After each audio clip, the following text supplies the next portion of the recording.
Olá, tudo bem? Eu sou o professor Cláudio Marcelo e hoje falarei um pouco sobre o conceito efetivamente da contabilidade e as principais técnicas que a contabilidade se utiliza para cumprir as suas diversas funções ou finalidades. Vários autores então trazem a contabilidade como uma ciência, né? E é uma ciência que tem alguns propósitos, como por exemplo estudar, registrar, controlar, demonstrar e analisar aquelas operações que de alguma forma interferem sobre o patrimônio das entidades de uma maneira global.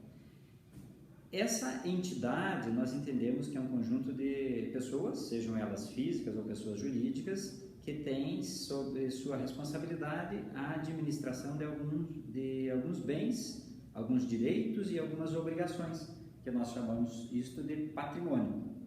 Então, para a correta gestão, para o correto controle deste patrimônio, a contabilidade se utiliza de diversas técnicas para garantir credibilidade àqueles números que serão registrados. Então, a primeira técnica contábil, ela é chamada de planificação ou planificação contábil, que seria conhecer o ambiente de negócios pelo qual foi montado um determinado empreendimento. Essa técnica possivelmente seria utilizada pelo contador em conjunto com o gestor do negócio, em conjunto com pessoas da área de TI, para entender este ambiente de negócios e cadastrar algumas contas que seriam necessárias para refletir nos números, né? Refletir na contabilidade aquelas decisões tomadas no dia a dia dos diversos tipos de negócios, né? Decisões como, por exemplo, contratar uma pessoa ou um grupo de pessoas, expandir os negócios, comprar matéria-prima e tantas inúmeras outras decisões que são tomadas diariamente e que, se não tiver essa planificação inicial, não teria como passar para a etapa seguinte, como técnica contábil, que é a escrituração. Então, a escrituração nada mais é do que o registro desses fatos, dessas decisões na contabilidade. O que no passado era feito de uma forma bastante rudimentar, muitas vezes até manuscrito, inclusive, hoje em dia é feito de maneira eletrônica. Existe então um termo que é chamado de SPED, que é Sistema Público de Escrituração Digital, em que as entidades devem informar para os diversos tipos de órgãos fiscalizadores do governo, seja ele federal, estadual, aquelas operações que ocorreram dentro da companhia, né? Através então de layouts, são capturados os dados, essas informações das companhias e disponibilizados aos diversos órgãos fiscalizadores. Então, o SPED, de uma certa maneira, agilizou muito a informação contábil, principalmente para essas entidades. A partir do momento, então, que tenha a escrituração efetivamente realizada, é possível aplicar uma outra técnica contábil, que são, na verdade, as demonstrações contábeis. E é um conjunto vasto de demonstrações que nós, contadores, elaboramos. Basicamente, nós temos 5 grandes demonstrações ou relatórios contábeis. Temos um relatório contábil chamado de balanço patrimonial, cuja função principal é demonstrar qual que é a situação patrimonial e financeira das organizações em dado período de tempo. Temos a demonstração do resultado, que a função é avaliar a gestão dos negócios, saber se uma empresa ela está bem gerida ou mal gerida, né? Do ponto de vista de uma boa gestão, pelo menos quando fala-se de empresa, é que está trazendo resultados positivos, que nós contadores chamamos de lucro, e ao contrário, se der um resultado negativo, o nome técnico é um prejuízo. Então, através da DR, ou demonstração do resultado, nós conseguimos identificar essa gestão da companhia. Uma outra demonstração, ela é chamada, né, possui a sigla DFC, que é a demonstração de fluxo de caixa, onde é possível verificar qual que foi a evolução do caixa e do equivalente a caixa de uma determinada empresa. O caixa é o dinheiro que a empresa tem, e o equivalente à caixa seria aquilo que está prontamente disponível, né? Possivelmente o dinheiro que está em contas, aquele dinheiro que está em conta corrente bancária ou aplicações financeiras de liquidez imediata, que nós entendemos que a liquidez imediata é até 30 dias. Então, eu poder movimentar esses valores até 30 dias tem uma liquidez imediata.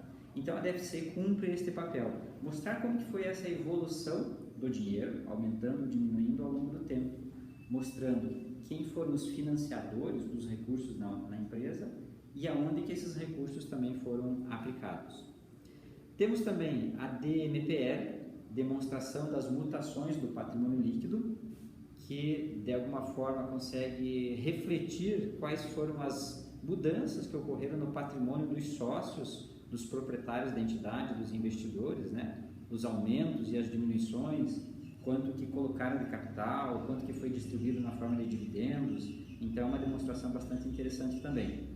Temos ainda a DVA, partindo-se do pressuposto de que, de uma maneira global, as entidades elas agregam valor aos países, às cidades, aos estados, e essa DVA ela demonstraria como que essa riqueza criada pelas entidades ela está sendo distribuída, seja distribuída aos empregados, distribuída ao governo, distribuída aos acionistas, distribuída aos diversos credores. Então ela cumpre esta função. Então percebam, as demonstrações elas se complementam. Dificilmente se consegue verificar ou analisar uma demonstração só sem pegar este conjunto de demonstrações. E ainda existem as notas explicativas, que de alguma forma demonstram os critérios utilizados pelos contadores na avaliação de alguns itens dentro destas demonstrações. Tendo as demonstrações, então, é possível cumprir mais uma outra técnica, que seria a análise de balanços ou análise das demonstrações. Esses analistas seriam principalmente os credores de capital da companhia, como por exemplo instituições financeiras. Dificilmente uma entidade conseguiria ir até um banco, né? Um gestor de uma entidade conseguiria ir até um banco e o gerente deste banco não solicitar as demonstrações contábeis para que seja possível avaliar principalmente a capacidade de endividamento, até quanto pode ser emprestado com uma certa segurança e que esse valor seja retornado ao banco. Então esse analista verificaria esta condição. Também na compra e na venda de negócios, as demonstrações contábeis cumprem um papel importante, né? Não necessariamente os negócios, e longe disso, eles são fechados pelo preço que consta ou pelo valor que consta na contabilidade, mas ela é um grande instrumento para verificação nesses processos de aquisições de negócios, né? Para verificar se todas as dívidas estão registradas, se todos os haveres, né, os direitos também estão ali registrados, como que tem sido a performance da companhia ao longo do tempo. Então, através das demonstrações é possível verificar esse tipo de análise. Todas essas demonstrações, elas devem ter naturalmente credibilidade. E existe uma técnica contábil que ela proporciona credibilidade, que é a técnica de auditoria, onde viriam pessoas alheias à empresa, pessoas que não fazem parte normalmente do quadro de funcionários da empresa e auditam ou fazem uma verificação sobre os números registrados nas demonstrações. E a essa pessoa é chamado de auditor, que também deve ser contador, né, formado, no caso aqui no Brasil, em ciências contábeis, e exercendo a função de auditor, ele vai transmitir credibilidade aos números, vai buscar a verificação de conformidades, se a empresa vem respeitando normas, principalmente normas relacionadas à legislação fiscal, à legislação trabalhista, à legislação societária e os regulamentos internos. Essa conformidade, então, ela é importante no momento de análise das demonstrações. Uma demonstração que possui uma certificação, uma assinatura de um auditor, que de alguma forma verificou um conjunto de números, ela tem maior credibilidade. Então é uma técnica importante. Tudo isso para que a contabilidade, ela de fato cumpra uma das suas principais funções, que é ser prestador de contas, né? Através da contabilidade, presta-se contas a diversas pessoas, né? Diversos interessados nessas informações proporcionados através dos registros contábeis. Ok? Então, o resumo básico, né, da aula de hoje foi nesse sentido.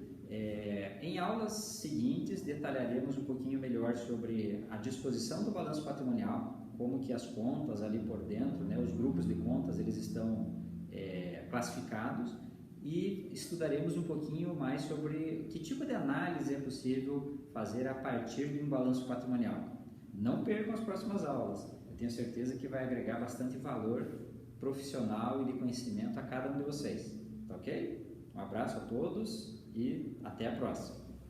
Tchau, tchau.